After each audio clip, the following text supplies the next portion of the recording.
नमस्कार दोस्तों जिंदगी में बहुत सारी बातें ऐसी होती हैं जो हमें अंदर ही अंदर कसोटती रहती हैं, जो हमें पछताने पर मजबूर कर देती हैं, क्योंकि जिंदगी उतार चढ़ाव की एक यात्रा है।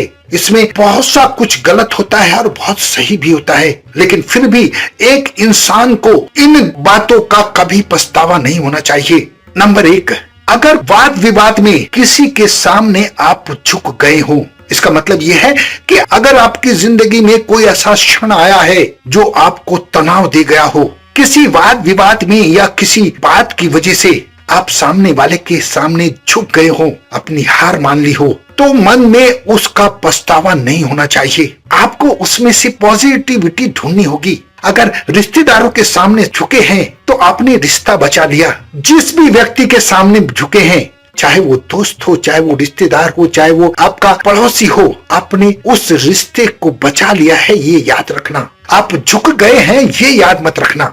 नंबर 2, आपके द्वारा किया गया त्याग। अगर आपने जिंदगी में कभी भी किसी के लिए कोई त्याग किया है और वो व्यक्ति आपसे आगे निकल गया है, तो उस पर आपको पछताना नहीं है। नंबर 3, आपके द्वारा किए गए विश्वास में अगर आपको धोखा मिला है तो उसमें पछताना नहीं है। हमेशा ये सोचना है कि भगवान ने जो किया है अच्छा किया है। आपको उस पछताने से ये सबक लेना चाहिए कि एक गंदे इंसान से मेरा पीछा छूट गया, जिंदगी में और बेहतरीन इंसान मुझे मिल जाएगा और मिले भी होंगे, क्योंकि इससे आपको जिंदगी में इंसान को परखने की समझ आ जाती है। नंबर 4, अगर आपके अंदर कोई शारीरिक कमी है तो उस पर कभी मत पछताना। नंबर 5, कम सैलरी पर। अगर आपकी जॉब में आपकी सैलरी कम है तो इस पर कभी पछताना नहीं, क्योंकि ये वक्त की जरूरत थी कि आपने कम सैलरी में काम किया, लेकिन इसका पश्चाताप आपके जीवन में नहीं होना चाहिए।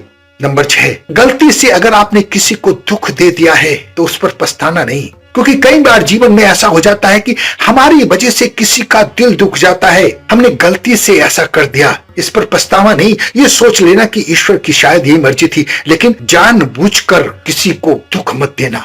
नंबर 7, जिंदगी में अगर कोई खुशनुमा पल आपने गंवा दिया है तो कभी जिंदगी में पछताना नहीं। ये सोचकर कभी पछताते मत रहना कि मैं इतने दिनों से बेहतरीन पल का इंतजार कर रहा था और वो मैंने व्यर्थ जाने दिया। उससे तनाव में मत आ जाना, उसमें पछताना नहीं।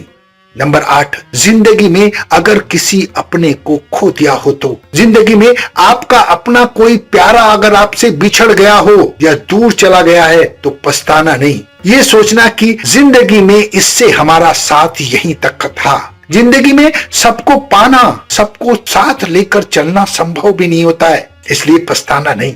नंबर 9, आपके मन मुताबिक अगर आपकी संतान कामयाब ना हो तो, हर व्यक्ति ये चाहता है कि मेरी संतान बहुत कामयाब हो, लेकिन अगर जिंदगी में आपकी संतान आपके मन मुताबिक कामयाब नहीं हो पाई तो पछताना नहीं, क्योंकि होता वही है जो ईश्वर ने लिखा होता है। दोस्तों, 10वीं बात यह है कि अगर आप जीवन में पढ़ाई कर रहे थे और आपको कहीं जरूरी काम से जाना पड़ गया, उसका विपरीत प्रभाव आपके जीवन पर पड़ा है, तो जिंदगी में पछताना नहीं, क्योंकि जो समय चला गया है उसको पछताने से कोई फायदा नहीं। अपना बहुत ध्यान रखें, हंसते रहें, मुस्कुराते रहें, खुश रहें। धन्यवाद।